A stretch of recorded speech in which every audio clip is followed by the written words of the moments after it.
All right. Hi guys. Today we're gonna go over taking notes. I'm gonna show you kind of how to properly take notes in the style called Cornell style. Kind of breaks up the page and makes it easier to kind of process all the information that you have. And yeah, so I think if you guys get this down, it's gonna be super helpful when you take notes. All right, so here's why we should be taking good notes. And that's because it forces you to listen carefully. Notes indicate important points and they help you to remember the material and they improve your studying skills and work habits.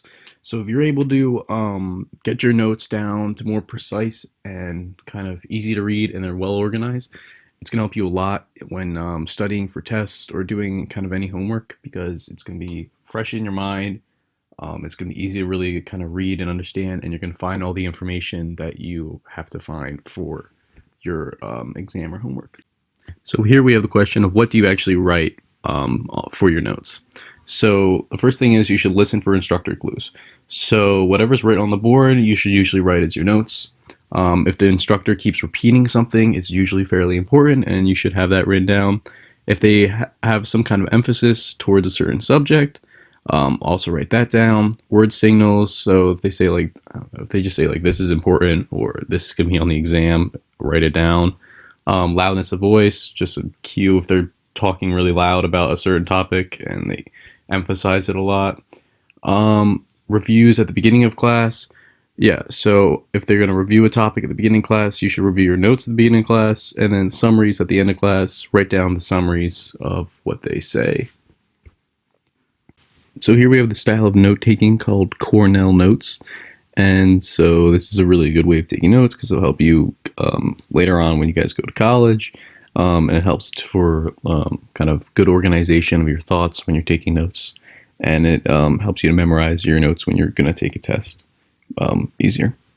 So the first thing you do is you record, you write down your facts, dates, and other possible important information in the notes section of your paper. The next thing is you reduce all that information. So you write possible test questions and you draw helpful pictures and charts of what is actually going on um, in the notes section. Then you recite. So you cover your notes and try to answer the questions you came up with. So you just practice. It helps you to learn what's kind of the topic's about before you reflect, and then that's when you write a summary paragraph at the bottom of the page about the lesson and what it's about. Five, you review your notes once a week to familiar yourself for the material, so then you can do better in tests. And yeah, so those are the 5 R's related to taking Cornell notes. So here we just have a breakdown of the Cornell method. It provides a systematic format to organize your notes.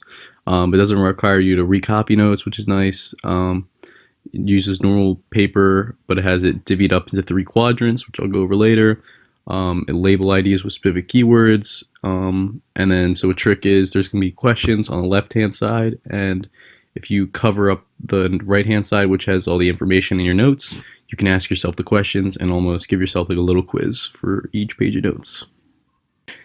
So here we just have a general breakup of a example of taking Cornell style notes, where it's this large little note-taking area with a Q column to the side, and then at the bottom you have the summary of the actual page of notes that you just took.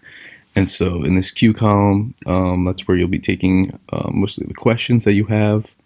And then in the notes section, I'll go into more precise ways of doing that, but that's just taking basic notes.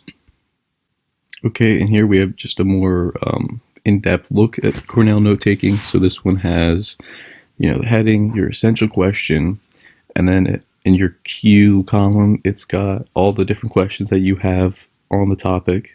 And then your notes, it has kind of just the general overview of what happened. So in this kind of essential question, she has, how can I be successful in class? And so she just broke that up to ask questions, sit up front, take notes, and get help when needed.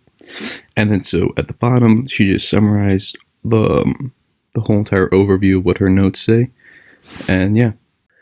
All right, guys. So that's what I have for you on taking notes. I think it's super beneficial for you guys to kind of learn this style and try to implement it whenever you take notes. Yeah. So see you next time.